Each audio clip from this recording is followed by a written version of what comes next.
Hola, buenas noches. Estamos en una nueva charla, una charla en torno a Texcoco, para hablar sobre distintos lugares que tienen un valor ambiental, cultural, histórico en nuestro municipio. Y en esta ocasión vamos a hablar sobre un lugar que la mayoría de los texcocanos lo conocen, pero que lo conocen físicamente, lo han visitado, pero que eso quizá no lo conocemos a profundidad, su historia, su valor, sus características y los otros espacios que existen con un valor similar al Texcotzingo. O sea, en esta ocasión tenemos como invitada a la doctora Andrea Rodríguez Figueroa, y que bueno, en este momento voy a leer una breve semblanza curricular. Andrea Berenice Rodríguez Figueroa es doctora en estudios mesoamericanos, es arquitecta paisajista de la Facultad de Arquitectura de la UNAM, maestra y doctora en estudios mesoamericanos de la UNAM. Actualmente es pasante de la licenciatura en lingüística de la ENA. Desde el 2006 es docente de la UNAM y desde el 2012 es investigadora del Centro de Investigaciones en Arquitectura, Urbanismo y Paisaje de la Facultad de Arquitectura de la UNAM. Se ha dedicado todos estos años a estudiar el paisaje indígena de México, tanto del pasado como del presente, así como a los jardines históricos y patrimoniales de México, específicamente los jardines prehispánicos. De sus publicaciones destacan los libros Jardines históricos en el paisaje urbano México-España, Arquitectura en el Códice Florentino y los primeros memoriales, y el libro El paisaje y su estructura. Y bueno, muchas gracias, Andrea, por aceptar participar con nosotros con esta charla, en esta presentación con la que vamos a comenzar. Y antes de invitarte a presentar el tema que se llama el sistema Texcotzingo-Cuauhyacac y su valor biocultural, hay que señalar que estos dos son dos sitios, dos lugares que representan un sistema hidrológico separados, ¿no? Es así como funcionarían, como estarían Sí, bueno, el sistema son como hermanos, ¿no? El sistema Texcotzingo y Cuauhyacac son, uno está al norte, otro está más al sur, pero son similares en términos de su estructura hidráulica, ¿no? Por eso es que me pareció pertinente hablar de los dos a la par, porque se conoce más el Texcotzingo que el Cuauhyacac, ¿no? Ok, y bueno, el sentido de estas charlas justamente dar a conocer estos espacios que no se conocen mucho por nosotros, el tener más información para poderlos valorar y que también, como finalmente eso es patrimonio de todos los mexicanos, pero quienes tenemos una responsabilidad de su conservación quizá recaiga sobre todo en los texcocanos, en los habitantes de Texcoco y en los visitantes que en algún momento puedan conocer este sitio, pero hay que saber conocerlo y valorarlo para poderlo cuidar. Andrea, pues entonces muchas gracias por estar con nosotros y los invitaría a quienes sigan la transmisión que si quieren hacer alguna pregunta de lo que Andrea en este momento nos vaya a presentar, lo podamos hacer después de su presentación. Entonces, si gustas comenzamos con el tema. Sí, claro. Voy a compartir, ¿eh?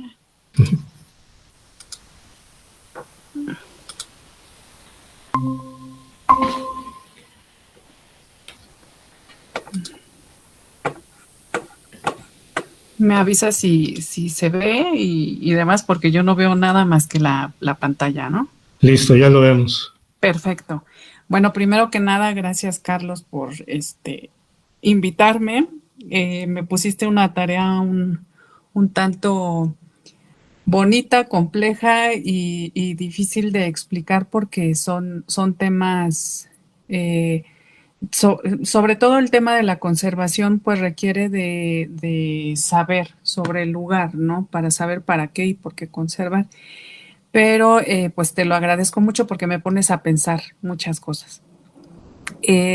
Bueno, el tema pues que les vengo aquí a presentar, como ya les comentó Carlos, es el sistema Texcotzingo-Cuauhyacac y su valor biocultural. Quiero comentar antes que nada, pues que este tema no solamente lo he abordado yo, obviamente hay muchas investigaciones detrás de ello, pero con quien lo he trabajado pues es con Erika Miranda, Gustavo Coronel, Jerónimo Reyes, Lili Rojas, Jorge Vadillo, Irán Moreno, Carlos Ponce, con el mismo INA Estado de México, con Laura Varela, con Leopoldo Baliñas, con Teresa Rojas y con Jeffrey Parsons, ¿no? Entonces, sí los quiero mencionar porque pues se pensaría que es un tema que solo yo he visto y en realidad no, es hay mucha gente involucrada atrás de todo esto que se ha trabajado. La primera diapositiva que puse es que Carlos me hizo una pregunta que pues le dije, ay Carlos, ¿cómo me preguntas esto de conservar y cómo conservar y demás? Entonces lo que yo le vengo a preguntar a Carlos es ¿por qué y para qué el humano de hoy tiene una necesidad de conservar la cultura material? Que es una pregunta que puede sonar un tanto obvia, pero en realidad no lo es, ¿no? En realidad me pregunto yo eso, pues, ¿para qué conservar la cultura material, no? ¿Cuál es el sentido humano? ¿Cuál es la base para poderla conservar? ¿Cuál es su consecuencia? Entonces, parto de esa pregunta y voy a comenzar con Texcoatzingo. Mucho se ha hablado sobre el Texcoatzingo. Pues esto, ¿no? Ustedes han oído sobre en el Cerro Metecatl que están las maquetas, han escuchado que hay canales, ¿no? Tiene rebosaderos, unos circulares, otros cuadrados, hay algo que le llamamos como sistema hidráulico, en la cima del cerro hay algo más, ¿no? En donde están los petrograbados asociados a Tlaloc, en la ladera sur poniente está toda la infraestructura o toda la estructura de un palaciega, ¿no? Y por ejemplo hay todo un manejo del modelamiento de las rocas para generar estas escaleras, ¿no? Desde la época prehispánica, o estos cuerpos de agua que le han llamado de alguna manera como a los baños del rey, pero que, por ejemplo, Alba Ixtlilxóchitl refiere que esta estructura que está aquí representaba a Tenayuca, ¿no? Por eso vemos esto que está grabado en esta roca. O esta que lo que en realidad representa, según Ixtlilxóchitl, es la laguna de Texcoco y había 3 ranas que representan a cada una de las grandes, digamos, fuerzas o digamos estados, ¿no? de Tlacopan, Texcoco y México Tenochtitlan. Y bueno, lo que es los canales, que es básicamente lo que ustedes han visto y han oído, pero yo creo que en muchas de las presentaciones, y que básicamente le llaman como los jardines de Nezahualcóyotl, ¿no? Y que en realidad Alba Ixtlilxóchitl menciona que fueron bosques desde la época de Xolotl, ¿no? Digamos que es mucho más antes de Nezahualcóyotl y que posteriormente, más bien lo que se ha manejado es que Nezahualcóyotl hizo innovaciones hidráulicas en todo este complejo, pero existía en términos culturales desde antes. Y en términos de flora, que es básicamente lo que le llaman ese valor biológico o de vida, pues actualmente Texcoatzingo tiene una diversidad de flora bastante amplia, desde especies que han sido introducidas como el pirul. El pirul no es nativo de México, pero pues llegó en tempranos momentos junto con los españoles. Y bueno, se adaptó perfectamente bien a México el pirul, ¿no? Entonces es una especie que ya lo encontramos en todo el Texcoatzingo, pero no es del lugar. Hubo otros árboles en el Texcotzingo que pues desafortunadamente ya no existen. Pero está la siempreviva, el nopal, ¿no? Las salvias, las esprequelias, los agaves, el colorín, los mallitos, ¿no? Vegetación que aparece en un momento determinado y desaparece en otro, ¿no? Dan, digamos, pequeños toques de colores al Texcotzingo en época de secas, en época de lluvias y van cambiando. Esto es a lo que le han llamado ese valor bio, ¿no? Además del cultural. El problema aquí es que la parte más importante bio en Texcotzingo es el agua. Por eso es el manejo de todo de la infraestructura hidráulica que comprende la estructura del Texcotzingo, que ya lo veremos en su momento. Entonces, ahorita les estoy dando lo que se ha dicho, ¿no? El otro el otro punto es Caño Quebrado, que Caño Quebrado lo que tiene es que es una innovación tecnológica lo que hace Nezahualcóyotl con un terraplén, que es este que está aquí. Esto no es natural, es, digamos, hay un manejo de agua y manejo de tierra en Caño Quebrado y este es el canal, ¿no? Que pasa por encima del terraplén. La explicación muy rápida de Caño Quebrado, pues bueno, es todo un movimiento de tierra que hay que tuvieron que hacer porque naturalmente lo que se quería hacer es traer agua de los manantiales del Cerro Tlaloc. Entonces, ¿qué se hace? Por gravedad se condujo el agua hasta este punto. Naturalmente, pues esta parte o pequeñas elevaciones que tenemos ahí seguían daban hacia abajo, luego volvía a subir y por aquí es donde iba a tener que pasar el agua para llegar al Texcotzingo. Lo que hacen es que innovan tecnológicamente para generar un terraplén y poder poner un canal arriba de ese terraplén para que el agua que llegaba por aquí pudiera correr naturalmente por gravedad y poderse, digamos, unir ambas formaciones de tierra, ¿no? Entonces, ese es, digamos, a grandes rasgos el gran valor cultural que tiene Caño Quebrado.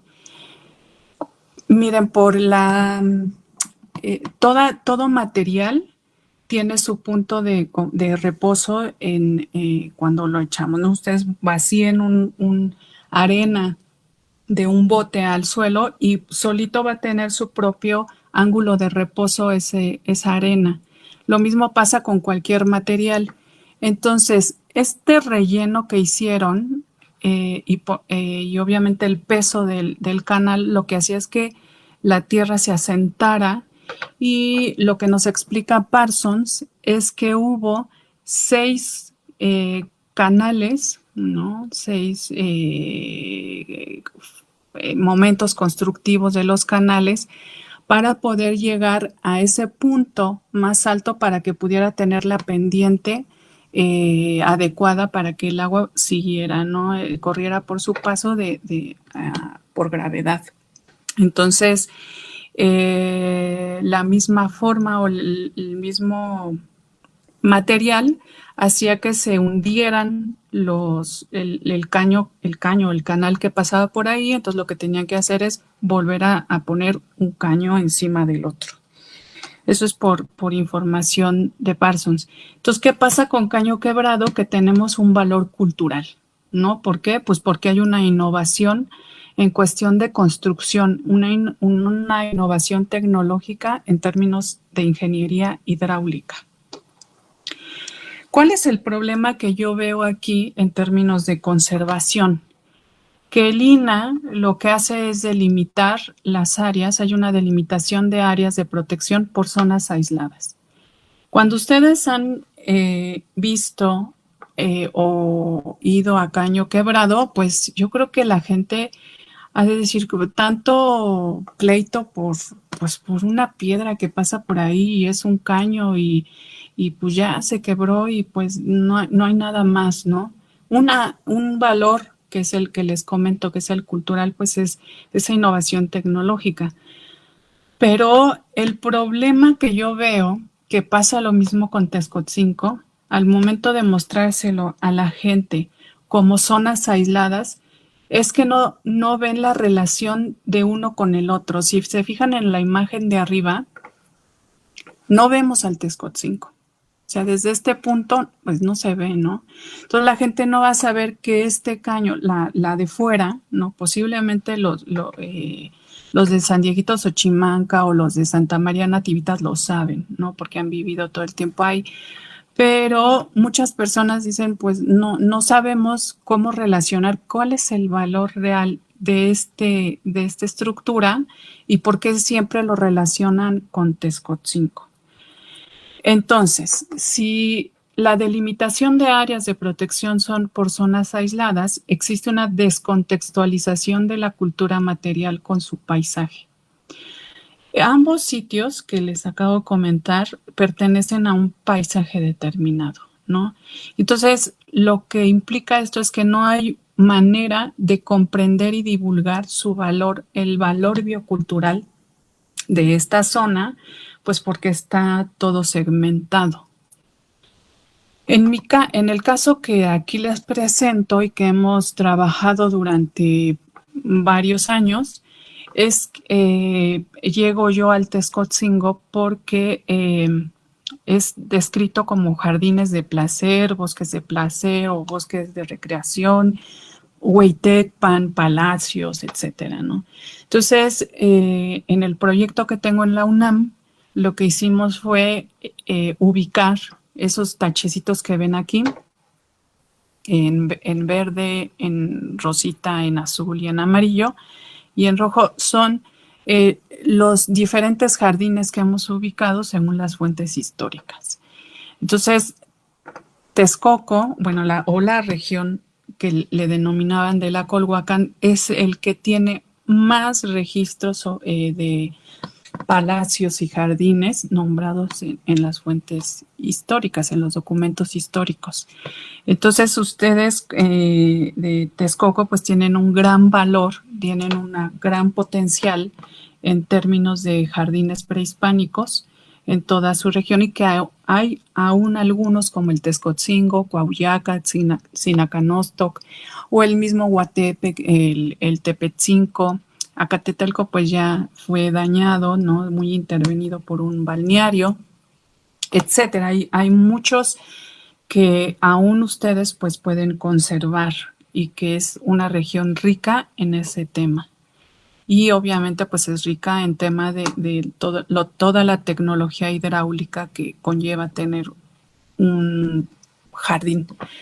Bueno, entonces, en términos más amplios, en una vista de Google Earth, lo que vemos es que aquí está Texcoco, es actual, aquí está Cuauhyaca, aquí está Texcocinco, aquí está Caño Quebrado y bueno, voy a meter a un otro más que es la cima del Tlaloc. ¿Por qué si nosotros nos quedáramos con puntos aislados, que es esta delimitación de protección por zonas aisladas, no se entendería cuál es la relación de todos ellos y por eso es que a la plática le llamé sistema Texcocinco-Cuauhyaca. Vamos a ver que en realidad son sistemas que le pertenecen a regiones muy grandes para poderlos comprender. Son sistemas básicamente hidráulicos. Lo que quisiera yo en esta exposición es que a ustedes se les quede bien grabada la Sierra Tlaixpan o también llamada caldera.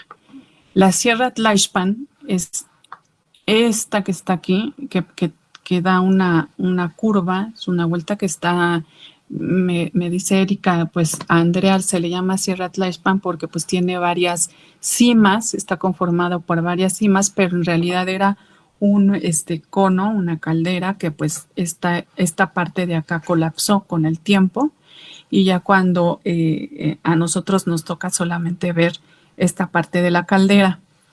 Pero en términos culturales, esta caldera es sumamente importante, o esta sierra, porque ahí alberga muchos sitios arqueológicos, ¿no? Ya Parsons, en 1970, más o menos, 1960, hizo su trabajo de campo, nos comenta o nos dejó ya registrado todo el sistema de canales que había para llevar el agua tanto al cerro que le llama Cerro La Purificación, el Cerro San Miguel, el Cerro Cocotl, el Cerro Metecatl y el Cerro Texcotzinco, ¿no? En INEGI son llamados de varias maneras estos cerros, y también la gente de esta región de Tlaixpan pues los conoce de otra manera posiblemente. Aquí el punto es que que llama Acueducto A es el Caño Quebrado. Y aquí tenemos otra estructura en el Texcotzingo que también es un basamento que lleva el canal. Y en el caso norte tenemos lo que Parsons ha denominado sistema Cuauhyacac, ¿no? Que es esta zona. Es decir, que tanto el Texcotzinco que está aquí como el Cuauhyacac que está en esta parte de acá son como paralelos en términos de innovación hidráulica, ¿no? Son dos sitios que tienen sitio arqueológico, tienen construcciones. En el caso del Cuauhyacac, pues tiene unas cuevas que las utilizaron según Pomar, es el que más da cuenta de ello, que decía que en el Cuauhyacac también se sembraban flores muy olorosas. Alba Ixtlilxóchitl también menciona, ¿no?, que había, eran una zona palaciega en donde tenían plazas donde se distribuían pues distintos espacios para la gente noble, digamos, ¿no?, los pilis.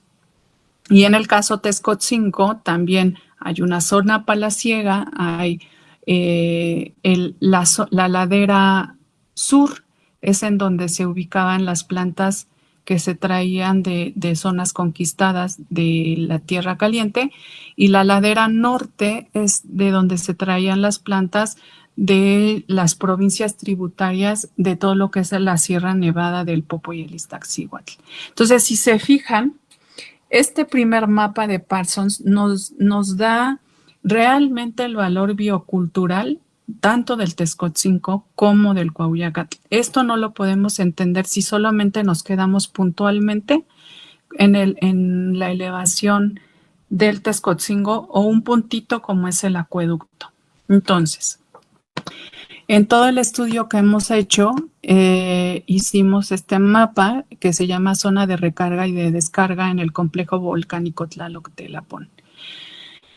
Para poder entender, digamos, cómo es el funcionamiento del agua en esta región, necesitamos entender y su valor biocultural es que el Cerro Tlaloc tiene un valor cultural que es asociado a, pues, nada más y nada menos a Tlaloc, ¿no?, que es en realidad la lluvia, y que tiene un complejo llamado Tlaloques, ¿no? Y ahorita veremos qué son ellos.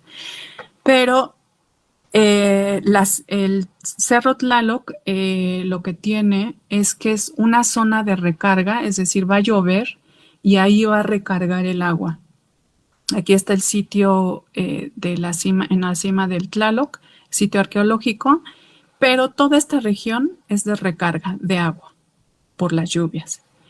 Hay una segunda zona que es la zona de recarga y descarga, que es una transición. Aquí tanto va a descargar el agua como va a recargar también. Y bueno, ya en la zona de la planicie es la zona de descarga, que es básicamente donde está Texcoco y los límites, digamos, donde está la purificación, Tlaixpan y demás. Aquí lo importante es que conservar el Texcotzingo en términos bioculturales y el Cuauhyacac lo que implica es ampliar las zonas que se han propuesto hasta la cima del Tlaloc. No tiene ningún sentido conservar una elevación o dos elevaciones si nosotros vamos a talar los árboles de toda esta zona. Generalmente lo que va a hacer es que ya no va a haber agua. Y en toda esta zona la importancia cultural es el agua. O sea, todo se rige bajo el tema del agua, ¿no? Entonces, estos triangulitos que están aquí son los manantiales que hemos identificado y que algunos de ellos están asociados a la estructura o a la infraestructura hidráulica que abastecía agua al Texcotzingo, al Cuauhyacac y a muchos, a otros sitios arqueológicos. En términos culturales, porque el mapa que vimos anteriormente es en términos biofísicos solamente al componente agua. Y en términos culturales, el agua para los nahuas implicaba hablar de agua y de cerros. Agua y cerros son tlaloques. Entonces, esto lo he trabajado con Polo.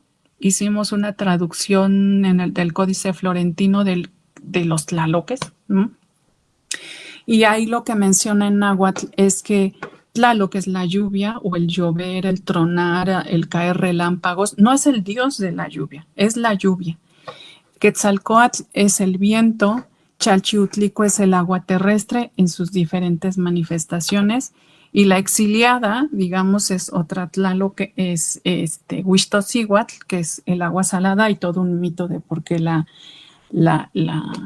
mandaron a las aguas y ellas las convirtió en agua salada, ¿no? Que es básicamente este esquema, es lo que ustedes tienen en Texcoco, que es todo este complejo de Tlaloc, ¿no? Llamado Tlaloques en toda la región. Por otro lado, en términos jurídicos, porque tuvimos que acercarnos jurídicamente qué pasaba con Texcotzinco, pues el INAH hizo un decreto en el año 2002, decretó esta zona como para protegerla, ¿no? Que es el Texcotzinco, pero si se fijan, los límites son un poco extraños, ¿no? No sabemos por qué fueron así los límites. Pero además, de donde nosotros podemos anclarnos un poco mejor en términos jurídicos de protección y conservación del patrimonio, es a partir del área natural protegida de la Reserva Estatal Sistema Texcotzingo.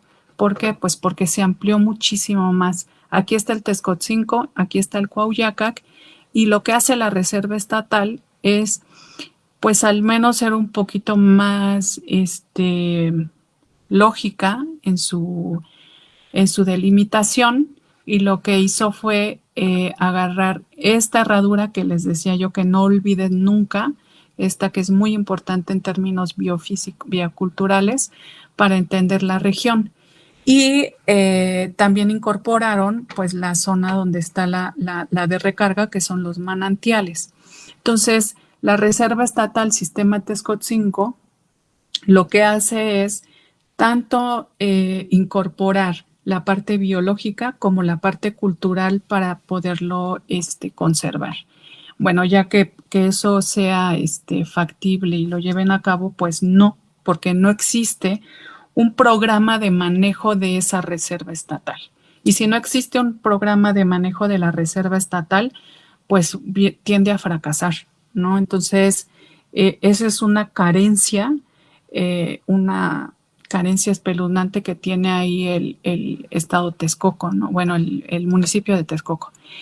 Luego, tenemos esta franja que no sabemos por qué la dejaron así, vacía, como si ahí no ocurriera nada, y viene el Parque Nacional Iztapopo-Soquiapan y Molino de Flores, que ambas pues quedaron fuera de esta reserva estatal y son parques nacionales, pero si se fijan, son como pegotes, ¿no? Y que quedan fuera áreas que son importantes, ¿no? Para conservar, pero que en términos jurídicos no se conservan porque no están ni decretados ni están considerados en la parte jurídica. En términos ambientales, la pregunta que aquí me surge es cuáles son los criterios para delimitar las áreas naturales protegidas o los parques nacionales. No sabemos bien a bien esos criterios para generar esas poligonales y quedan muy segmentadas. En nuestro caso, lo que hicimos fue acercarnos desde el concepto de paisaje, que lo que hace es ver todo ese complejo como uno solo, y estudiarlo bajo la mirada de ese enfoque de paisaje. Entonces, aquí lo que hicimos fue armar una poligonal mayor, en donde contemplamos que se conserve desde la cima del Tlaloc, por toda su zona de recarga, que es esta. Obviamente que si fuéramos, digamos, estrictos, se tendría que conservar todo el complejo volcánico, porque el complejo volcánico en sí es el que funciona como recarga. Pero esta poligonal la obtuvimos haciendo una integración de la información biofísica como cultural e histórica.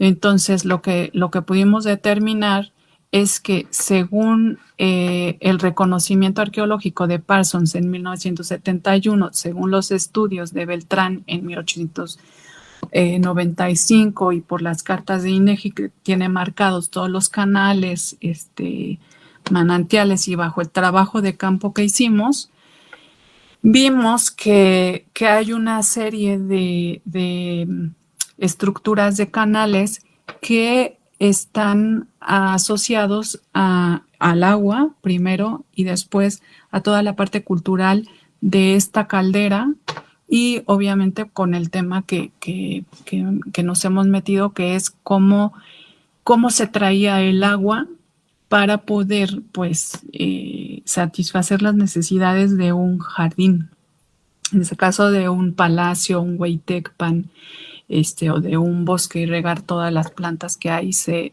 necesitaban. Entonces, aquí está marcado Caño Quebrado, aquí está marcado el otro el sistema norte, que es el de Cuauhyacac, que el Caño Quebrado y el de Cuauhyacac son muy similares, son terraplenes muy similares y entonces lo que le comentábamos a Lina, Estado de México, es que pues ambos se deben de conservar, no solamente Caño Quebrado porque sufrió un altercado hace poco, sino que también mirar a Cuauhyacac, y esta es una insistencia que hace mucho Teresa Rojas, que digan, oigan, no solo miren al Texcoatzingo, también hay que mirar al Cuauhyacac, que no se conoce y que tiene el mismo valor de importancia en términos hidráulicos. Entonces, aquí lo que les traigo es que el Caño Quebrado, seguimos toda la ruta del canal, cómo estaba tallado en la roca. Hay lugares en donde el canal hasta da vuelta como una espiral para subir a un cerro que está a unos kilómetros de Caño Quebrado. Y esta curva en espiral la hace por algún motivo, suponemos, de ritual, porque en la cima de ese cerro hay una cruz todavía, ¿no? Entonces hay petrograbados también en ese cerro. Bueno, todavía ya no sé si lo hay, porque eso fue en el 2017 cuando hicimos esos recorridos. Y ha sido muy perturbada esta zona por cuestión de construcción de casas o agricultura, ¿no? Que ahí se da. Y ya subiendo por el piedemonte del cerro Tlaloc, pudimos identificar también tallado sobre la roca, pues esta canal que pues por ahí todavía surte de agua para a los poblados de la región. se turnan, ¿no? El agua y tienen hasta sistemas para poder canalizar el agua en las diferentes regiones. Y este es el manantial Texapo. Ahorita pues así lo encontramos, pero es el manantial Texapo es uno de los manantiales que surtía de agua al Texcotzinco. Entonces, ya no, si se fijan, cuando ampliamos la región, ya no solamente vemos un caño quebrado, no solamente es un canal. Este pertenecía a un sistema hidráulico mucho más amplio y a su vez este sistema hidráulico era abastecido por un manantial y ese manantial tenía agua gracias a que recargaba en el Cerro Tlaloc. En términos culturales, el Cerro Tlaloc, pues ahí se sabe, ¿no? Ustedes saben que se hacían rituales a los tlaloques. El cerro es concebido como un recipiente de agua que si nosotros cortamos el cerro, pues decían que se iban a inundar los poblados cercanos. Y en términos biofísicos, cito a Erika que nos dice que se consideran estas estructuras, este volcán, como fábricas de agua. Entonces, aunque estemos hablando en términos geográficos, en geografía le dicen fábrica de agua. En términos nahuas culturales le dicen el captador o el que tiene el recipiente de agua, que es exactamente lo mismo, pero dicho con palabras diferentes. Entonces, nosotros lo que hicimos, bueno, pues ya fue ampliar la región, la zonificación o la poligonal, para que se considerara al Cerro Tlaloc como parte de una poligonal de protección. Y además, que está aquí el Cuauhyacac, Sinacanostoc y Texcotzingo, aquí hay un otro sitio arqueológico que ustedes lo han de conocer, que nosotros lo hemos identificado como el Cerro Tecuilache o Moyotepec, que es sumamente, digamos, importante en términos arqueológicos porque tiene plazas muy grandes con muros muy anchos, pero en las laderas tiene esculpidas estas liebres o estos teocalis, o pues es más conocido por esta roca que sale que le dicen el de la rana, ¿no? Y en términos visuales, desde ese cerro, lo que podemos ver es toda la estructura del Texcotzingo y aquí se ve Caño Quebrado, ¿no? Desde ahí se puede tener una lectura integral del Texcotzingo y del otro lado tenemos al Cuauhyacac, ¿no? Y al Sinacanostoc. Entonces, digamos que el INAH no lo tiene registrado, pero nosotros hablamos con INAH Estado de México, nosotros estoy hablando Tere Rojas, Erika Miranda y el equipo con INAH Estado de México para que lo pudieran registrar en el INAH y pues para un futuro poderlo conservar. Porque por aquí actualmente pues pasan los de la bicicleta sin saber que pues ahí hay un sitio arqueológico, ¿no?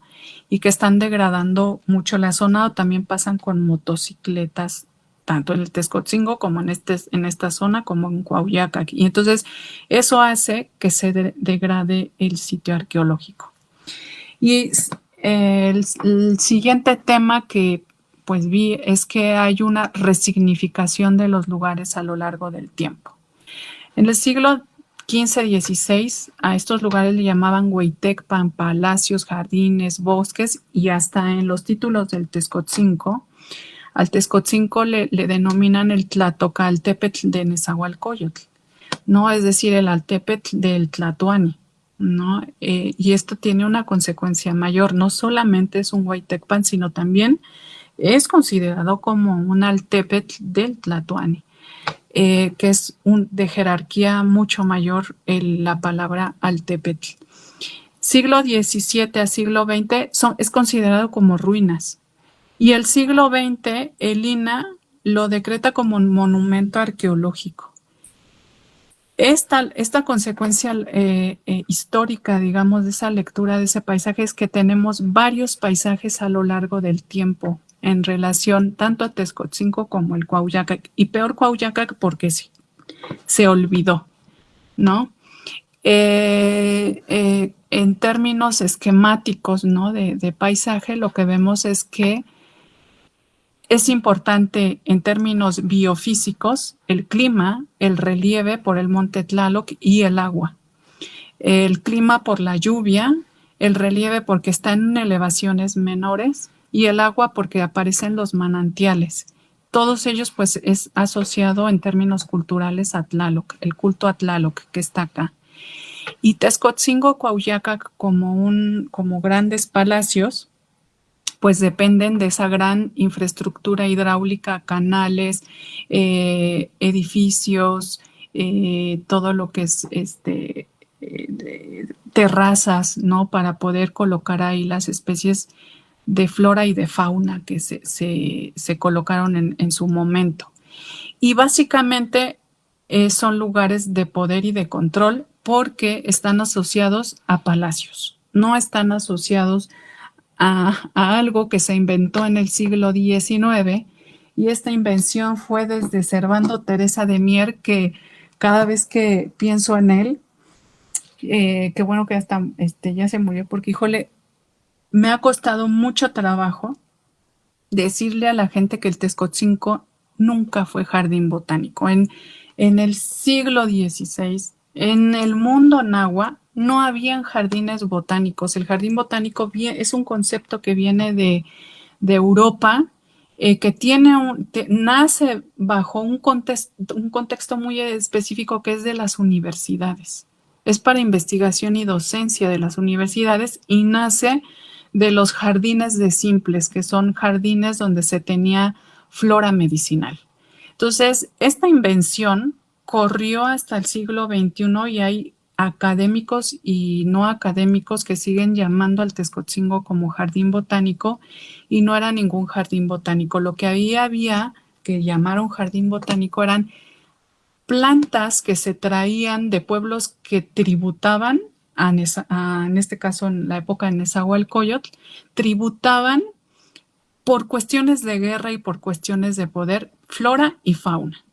No, el jardín botánico jamás vas a tener ese concepto de tributo, ni de guerra, ni nada. Son cuestiones más de investigación y de docencia.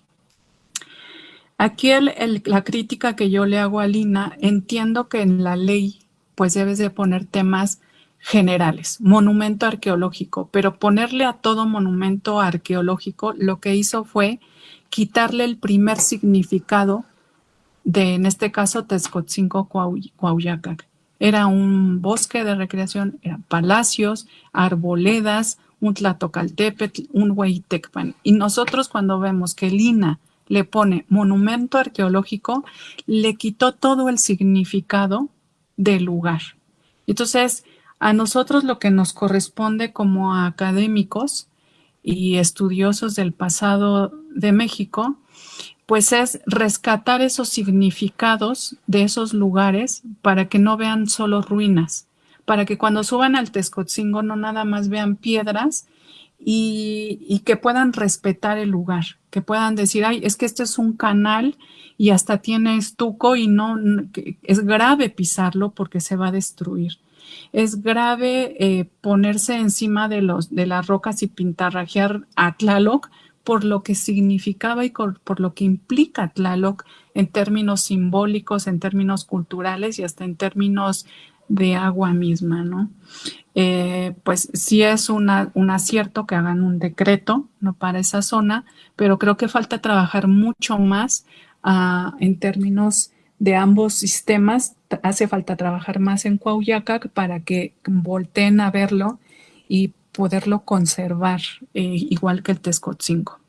Entonces, para concluir, todo lugar pertenece a un paisaje y por tanto hay que estudiarlo. Se requiere, perdón, ahí le puse se requiere contextualizar en el pasado y en el presente los monumentos arqueológicos para explicarle al que va a visitar el sitio qué es, para qué servía. No es un ruina ni es un monumento arqueológico así porque sí. tiene significado la roca, tiene significado el estuco, tiene significado el petrograbado, etcétera. Entender y ubicar temporalmente las resignificaciones de los lugares es importante para saber cómo han cambiado a lo largo del tiempo y cómo es que hoy vamos a poder apropiarlos y a conservarlos. Y la historia es inherente a un lugar o a un objeto. Si le quitamos la historia al objeto, se queda sin nada. Es como si a nosotros nos quitaran la memoria, pues no sabríamos quiénes somos, ¿no? Y el humano tiende a proteger, guardar y conservar un objeto o un lugar por apropiación, por memoria, por identidad, por historia o por su valor estético. En este caso, pues nosotros lo que hacemos es un estudio académico para para poder explicarle a la gente cuál era su significado en la época prehispánica, ¿no? Para que se lo apropien y para que lo puedan conservar, ¿no? Cuando uno se apropia de un lugar, cuando pues lo quiere, ¿no? Y pues trata de que eso se conserve. Y pues eso sería todo, Carlos. Pues muchas gracias, Andrea, doctora Andrea Rodríguez Figueroa. Pues es muy importante lo que nos mencionaste porque estos resignificados del sitio, del lugar, siempre teníamos la idea del jardín en mente, ¿no? Porque es quizá lo que prevalece, digamos, es la parte vegetal, y no necesariamente es la vegetación que existió hace siglos cuando se creó este sitio. Y uno de los elementos que ha desaparecido, que es lo esencial de la conformación de este lugar, es el agua, pero el agua ya no tiene presencia ni en los canales, ni siquiera en el paisaje se destaca cerca en las mismas comunidades. Sabemos que en el Tlaloc sí es el lugar donde hay una recarga de agua justamente para alimentar a todos las comunidades que están en esta zona. Más o menos se intuye la importancia de los bosques, pero ya no tiene esta parte como visual de reconocerlo, o sea, de visualizarlo y de identificar un elemento con otro, porque básicamente el elemento que le da importancia o que le da la forma a este sitio es el agua, ¿no? En todos los canales. Eso es interesante ver cómo planteas que no es un jardín, que no se tiene que interpretar como un jardín, que eso ya es una interpretación posterior que viene incluso no solamente en las universidades, sino creo que en los conventos europeos es cuando se utilizan también las plantas con un fin medicinal, pero eso no existe en este espacio, ¿no? Mira, sí, dentro de poquito va a salir un libro que me tienen prometido que iba a salir en mayo, pero ahora ya se extendió a junio, sobre jardines prehispánicos. Sí se utilizaban las plantas medicinales, pero estaban asociadas más como pues, al control del tlatoani, ¿no? Y además que ahí en esas arboledas había temazcales.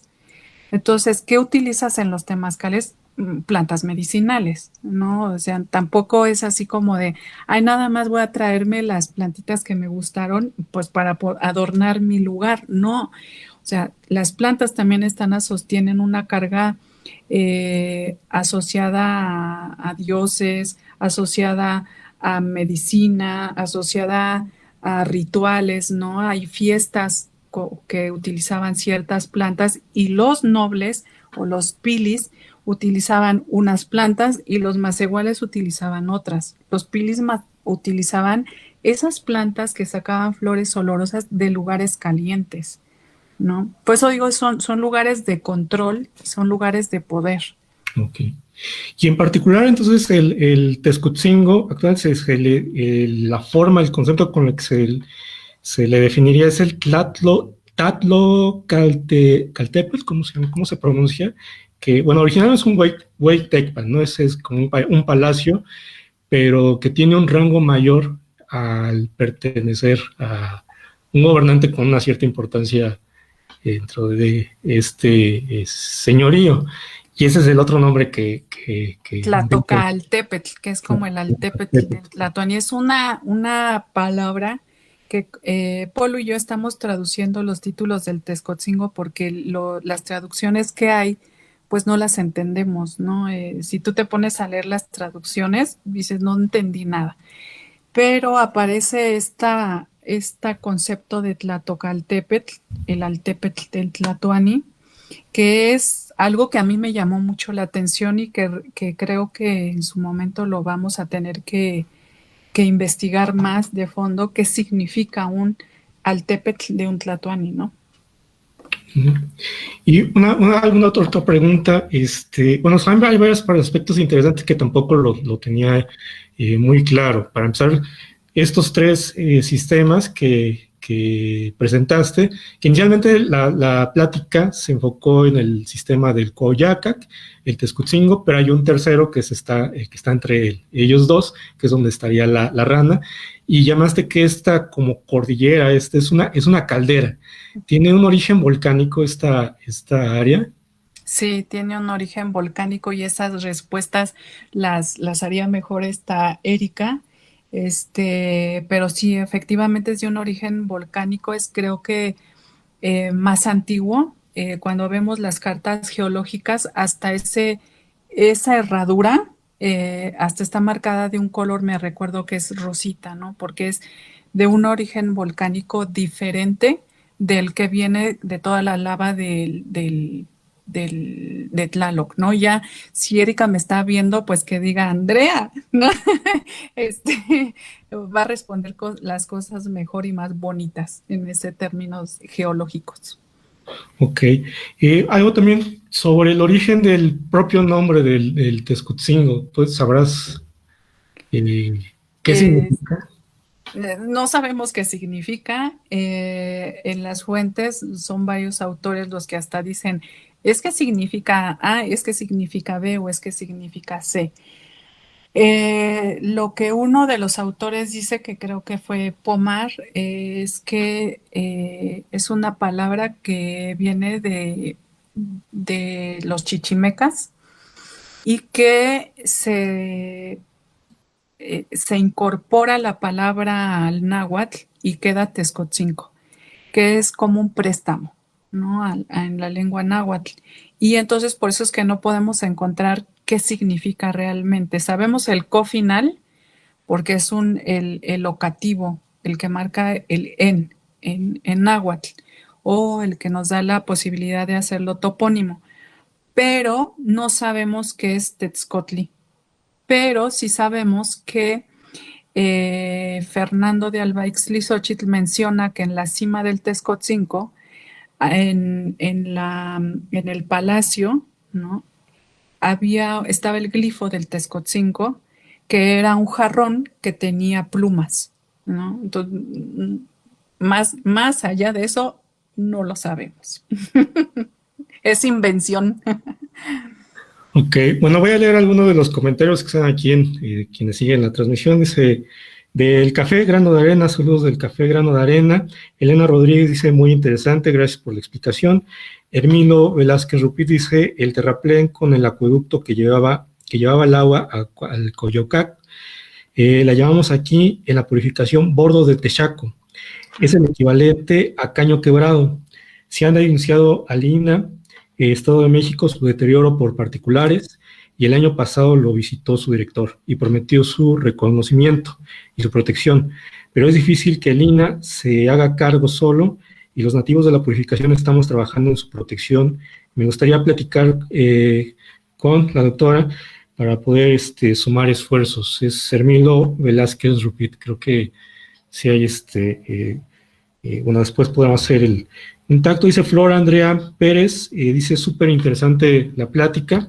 No sé si alguien de quienes vayan siguiendo la transmisión también quisieran hacerle alguna pregunta en particular a la doctora Andrea Rodríguez Figueroa. Y bueno, el Texcoatzingo no es un jardín entonces, pero quiere decir también que en otros lugares. No, a ver, eh, espérame. Sí es un jardín, pero no es un jardín botánico. ok, sí es un jardín, pero no es un jardín botánico. O sea, una parte de ella, de hecho, en términos nahuas, el concepto de jardín no existe, Mm. pero sí existe el concepto este de gran palacio, el cual incluía flora. Ah, Y eso ok. es a lo que los españoles le llamaron jardín, porque hacía su equivalencia, ¿no? Allá vieron los grandes jardines de los alcázares, ¿no? De Granada y demás, de Sevilla. Acá ven, ven árboles, ven cuerpos de agua, ven aves, ¿qué es? Un jardín, ¿a poco no? ¿No? Pero en términos nahuas, pues lo que tienen es un gran complejo arquitectónico llamado Hueytecpan. Que es más bien el palacio con el área de Que jardín. le llamarían como arboledas, bosques, es a lo que le llamaban bosques de recreación, etcétera. Ah, ok. Bueno, también está sobre las divinidades, la explicación de las divinidades y la presencia de cada uno de ellos en el paisaje. Que de hecho, cuando lo estabas explicando, recordé a la figura el monolito de la piedra de los tecomates que está a la entrada del Museo Nacional de Antropología e Historia, y que los pobladores de Coatlinchan, de donde se extrajo el monolito, dicen que no es Tlaloc, que es eh, Chalchiuhtlicue. Chalchitlicue, que es, tú lo explicaste hace un momento, la divinidad que representa a los cuerpos de aguas superficiales, ¿no? El agua, los lagos, los ríos. Este, Sí. En náhuatl dice Chalchiuhtlicue in atl, que significa Chalchiuhtlicue es el agua, mm, ¿no? Entonces yo dije, ¿de dónde sacan Dios del agua, Dios de la lluvia, Dios de no sé qué? Quetzalcoatl in Ecatl, ¿no? Es decir, Quetzalcoatl es el viento. Entonces, pues sí, y Chalchiuhtlicue es uno de esos tlaloques, no es parte de uno de esos tlaloques, entonces seguramente sí, ¿no? Puede ser. todos estos elementos tienen, lo interesante de Texcoco y el territorio de este municipio es que tienen presencia tanto la parte de la montaña, la cuenca, la importancia que tiene el Tlaloc, la parte de la planicie, la parte más del pie de montaña, y luego los cuerpos de agua que había en el lago de Texcoco. Entonces, tiene todas estas representaciones de estas divinidades de la cuenca y bueno, todos esos ecosistemas, diferentes ecosistemas que existen en el territorio de Texcoco. Pero ahora la parte de la conservación, supongo que cada uno de estos sistemas, de los que mencionaste, el Coahuyacat, el Texcotzinco y el que está entre ellos dos, que es donde está Tlaixpan, supongo que tienen las problemáticas para su conservación son diferentes en cada una de ellas. En algunos puntos, como en Tlaixpan y el Texcotzingo, se nota cómo va creciendo la urbanización alrededor de ellos y esto puede ser también un proceso que lo está afectando. A los tres, la parte de las visitas y de la vandalización que a veces se hace del sitio, el pintar los grabados, el traer material de la zona, pues también lo está afectando. Incluso el volumen de personas que lo suelen, el uso que se le da, a veces con actividades deportivas que no tienen, no deberían de realizarse en esas áreas por el impacto que puedan tener. ¿Qué recomendación podrías hacer, digamos, como para poder eh, mantener, para darle una mayor grado de conservación a estos tres sitios, que a partir de sus características que cada uno de ellos tienen, que puede ser muy diferentes? Mira, para mí es importante primero divulgación de la información hacia los que viven ahí. Si los que viven ahí no les importa, no lo van a conservar. Así haga el INAH, el gobierno, Maroma, lo que sea, no lo van a conservar. Si la gente lo que hace es que ya lo hacen suyo y dicen, como yo he visto los de San Dieguito Xochimanca, que es, hasta dicen, ¿no? Nosotros somos jardineros descendientes del Texcotzinco. A mí me encanta que digan ese tipo de cosas porque significa que el Texcotzinco aún les representa algo a ellos, les significa algo a ellos. De hecho, se llaman Xochimanqui, ¿no? Que son ellos se asumen jardineros. Pero si no existe esta apropiación del lugar, no, seguramente no se va a poder conservar. La gente cuida su lugar. El segundo es que el INAH, pues sí, se ponga las pilas, ¿no? Para conservar los lugares, ¿no? Y que tenga programas, ¿no? Para que, o proyectos que ayuden a conservarlos, ¿no? Para eso está, se supone que para eso está el Instituto Nacional de Antropología e Historia. Yo voy al Texcotzingua ahorita, que es el decretado, por eso hablo de él, porque los otros ni siquiera tienen un decreto, para empezar. Y dos, o si ahorita voy yo al Texcotzingua y lo visito, veo puras piedras. Si yo no supiera nada del Texcotzingua, no me significa nada, porque no hay nada que me diga es A, es B, está relacionado con el Cerro Tlaloc por tal, por B, por C. Entonces lo que se necesita son, eh, pues que el INAH, Estado de México, ponga cédulas, pero que sirvan, no cédulas de, estos son los baños del rey, ¿no? Cuando dices, no, no, esto es que hagan cédulas que puedan contextualizar el sitio con el paisaje, ¿no? Para que verdaderamente tenga un valor biocultural en términos generales. Y por el otro lado, el gobierno del Estado de México necesita hacer su trabajo porque pues tiene una reserva estatal ahí y no ha realizado un programa de manejo para esa reserva. Y mientras no haya un programa de manejo de la reserva, no se va a hacer nada. Porque el programa lo que te dice es que te da como los parámetros para poder decir si se puede cultivar, no se puede cultivar, esta zona pues sí va a ser turística, pero solamente pueden utilizarlo para peatonal, no se permiten bicicletas, no se permiten, entonces se requiere de un proyecto integral para poder conservar toda esa zona, ¿no? Entonces, yo creo que eso le corresponde, y en términos académicos, que es lo que a nosotros nos corresponde, es brindarles toda esta investigación, ponerla a disposición de toda la gente, pues para que esté enterada del lugar, tanto turistas, que son los de afuera y respeten el lugar, como para los oriundos, que se ha perdido, digamos, ese significado del lugar en época prehispánica. Entonces, si te fijas, son como varias aristas las que se tienen que, que trabajar y también, por ejemplo, con los ejidatarios, ¿no? ¿Quién es el dueño de esa tierra?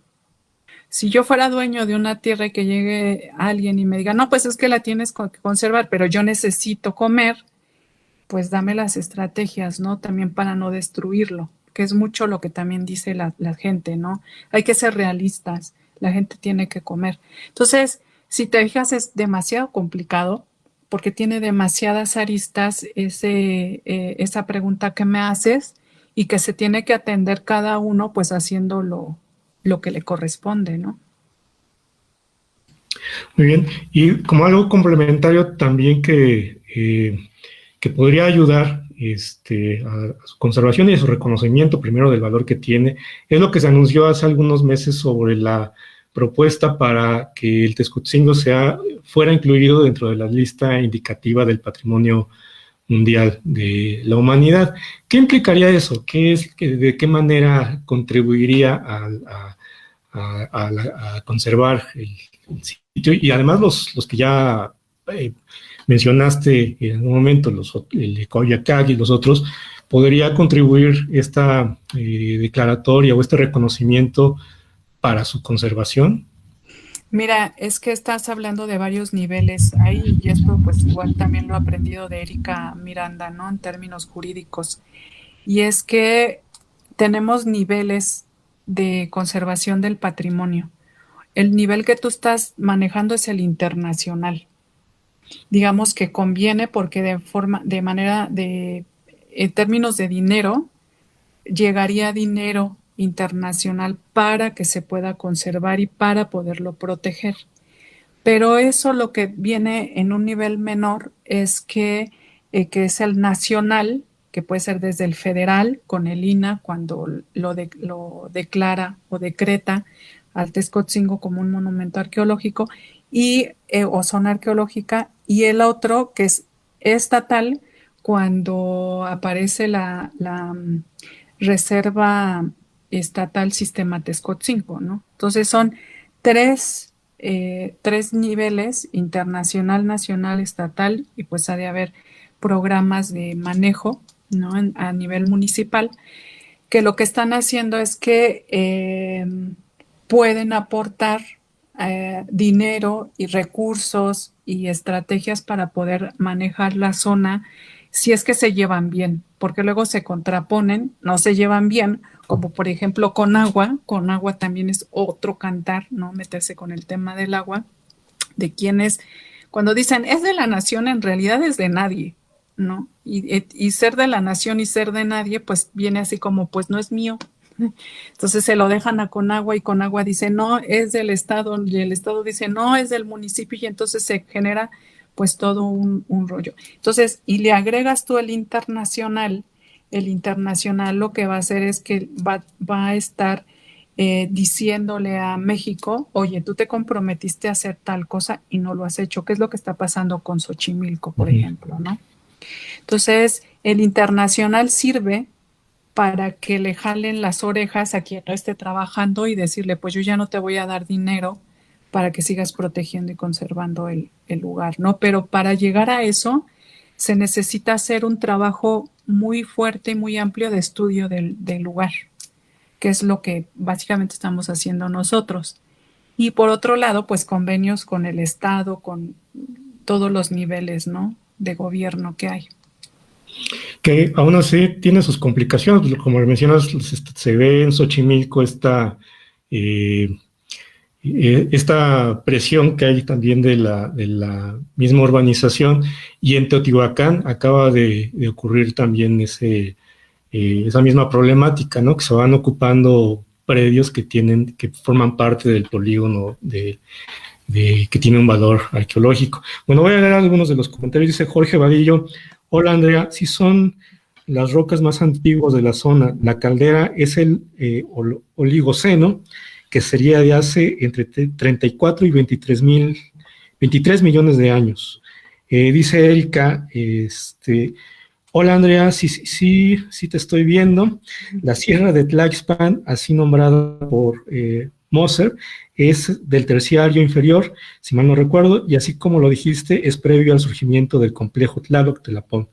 Toda esa zona es de origen volcánico intrusivo. Pues muchas gracias a Erika también por complementar con esta parte. Claro, te digo, no, pues ella es la máster de esa parte biofísica. Digamos que yo me enfoco a la parte cultural, pero Erika se dedica a la parte biofísica y jurídica de todo esto. Si la quieres invitar, ella va a estar fascinada para hablar de la parte jurídica y biofísica del Texcotzingó, ¿no? Y de esta región. Y Jorge también es alumno de los que hicieron el informe de investigación para esta región. Asesoraste una tesis recientemente para esta zona, ¿no? Y que algunos estudiantes, supongo que de arquitectura de paisaje, realizaron sí. algún proyecto una tesis. Sí, y ellos llegaron a hacer propuestas para intervenir en el Texcotzingó. La verdad es que sus propuestas son muy adecuadas, en mi opinión, muy asertivas. Si al gobierno del Estado de México y sobre todo al gobierno de Texcoco, del municipio de Texcoco, le interesa, con mucho gusto pues pondríamos a disposición estos proyectos, porque de veras son proyectos estudiados, argumentados, pues para que pues se puedan realizar, ¿no? Ok, hay un comentario también, es que no lo logro visualizar. Dice Ana Rojas: gracias por tu plática, te mandamos un gran abrazo. Y bueno, creo que son los únicos comentarios que tenemos hasta este momento. Y bueno, para ir cerrando la plática, que de hecho yo creo que esta plática, con tu permiso, la vamos a estar tratando de que lo conozcan, lo escuchen, sobre todo gente joven, que son las que tienen que ir conociendo, valorando el lugar, reconociéndoselo, reconociéndolo, apropiándoselo, pero digamos, con el valor que tiene, cuidándolo, y yo creo que es a las generaciones que están ahorita en la preparatoria, en la secundaria, quienes tienen que ir escuchando estas pláticas y irlo viendo el valor que tienen estos lugares, ¿no? Y sobre todo muchos habitantes también que habitan en la región, que quienes tienen directamente en la vida cotidiana son quienes tienen más contacto directamente con los sitios, con estas zonas, con estos sitios arqueológicos. Bueno, pues, ¿con qué podríamos, qué nos recomendarías a los habitantes de Texcoco para poder, pues finalmente, conocer no solamente de esta zona en particular que ahorita hablamos, sino también hay otros sitios alrededor que formaron parte de la Colhuacán, pero que tampoco son muy conocidos. Hay una distribución de lugares que en este momento nada más hablaste de 3 en particular, pero que están repartidos por ahí. Creo que mencionaste en algún momento también al Tepetzingo y al Huautepec. Algo creo que también mencionaste del Partidor en Atenco, que tiene un nombre, no recuerdo el nombre exacto. Acayacac. Acayaca. En el Parque El Contador, ¿no? El Contador, ajá. Uh-huh. Y así hay distintos lugares que pudieron también haber sido un Hueytecpan o un jardín como el de Texcotzingo. ¿Qué recomendación nos harías a los habitantes de Texcoco también para...? No, bueno, ¿qué te puedo decir, Carlos? Si yo fuera texcocana, ya sé que todos son hijos, parientes o descendientes de Nezahualcóyotl, ¿no? Lo cual me parece increíble que se asuman a ese grado de identidad con el pasado prehispánico. Es que se entienda que Texcoco, y Texcoco no solo la ciudad, estoy hablando como de esta gran región de la Colhuacán, aún tiene una riqueza enorme de todos estos sitios en términos de infraestructura hidráulica, ¿no? Está Molino de Flores, que también es otro lugar excepcional. Ya lo mencionaste tú, Huatepec y Texcotzinco, ¿no? Que está muy cerquita de lo que iba a ser el aeropuerto, que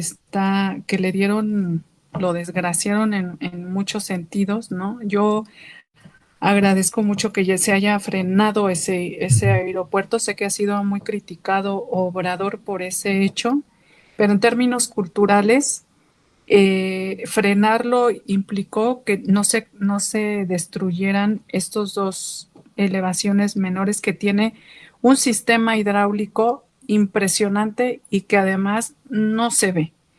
Es de ejidatarios, obviamente, pero que yo creo que este tipo de pláticas y que el gobierno pudiera hacerle llegar a esos ejidatarios, yo creo que a veces a nosotros los académicos nos consideran románticos, ¿no? De todo esto, pero empezar a sensibilizar a la gente para que vean la riqueza cultural que tienen allá en Texcoco, en Atenco, en la Sierra Tlaxpan, en toda la región de San Jerónimo, Manalco, Santa Catarina del Monte y demás. Hacen rituales todavía en los manantiales, o sea, tienen una riqueza cultural que a veces no nos damos cuenta porque nosotros vivimos en el lugar, ¿no? Y ya como que es muy, pues es de siempre, ¿no? Del diario. Pero cuando uno va de fuera, me pongo en los zapatos de Jeffrey Parsons.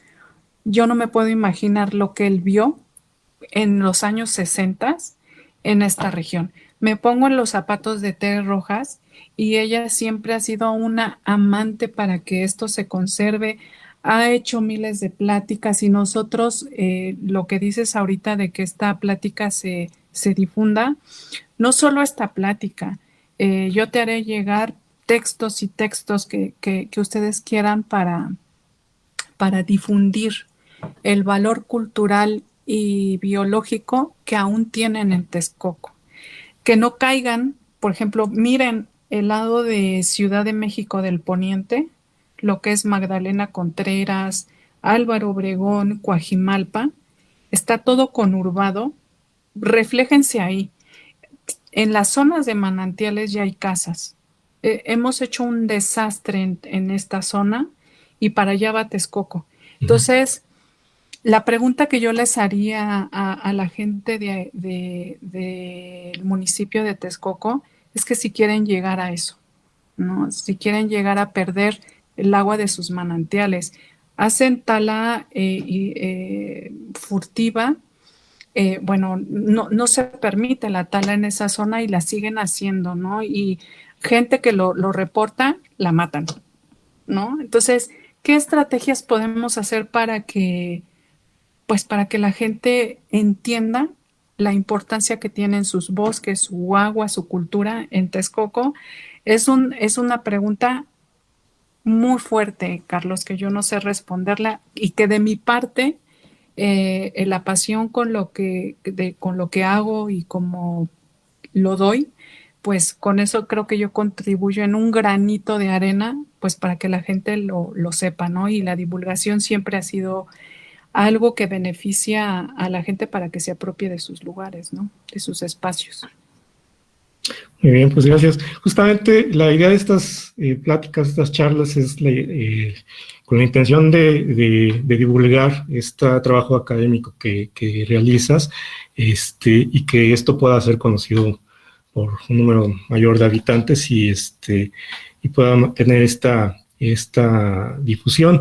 Tienes el proyecto de un libro próximamente, creo que se va a publicar junto con Erika, me habías mencionado en algún momento, y no sé si hay otro coautor, pero que está por salir a la luz, ¿no? Entonces, quizá eso también sería algo que en algún momento habría que dar a conocer y que se pueda incluso plantear ya cuando las condiciones sanitarias, sobre todo, hacer alguna presentación o algo aquí en Texcoco para poder que la población lo pueda acceder y adquirir una versión de tu libro, ¿no? Del libro de ustedes que están por terminar.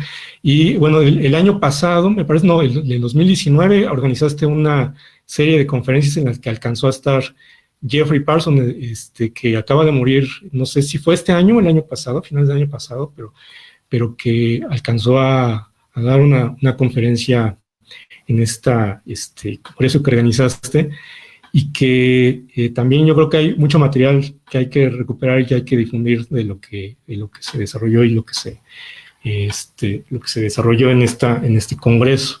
Pero bueno, pues muchas gracias, Andrea, y le estaremos dando difusión al video. Todos estaremos tratando de trabajar con la comunidad directamente, con quienes habitan directamente en el Texcoco, en la purificación, en Tlaxpan, y tratar de ver de qué manera se puede llegar todo este trabajo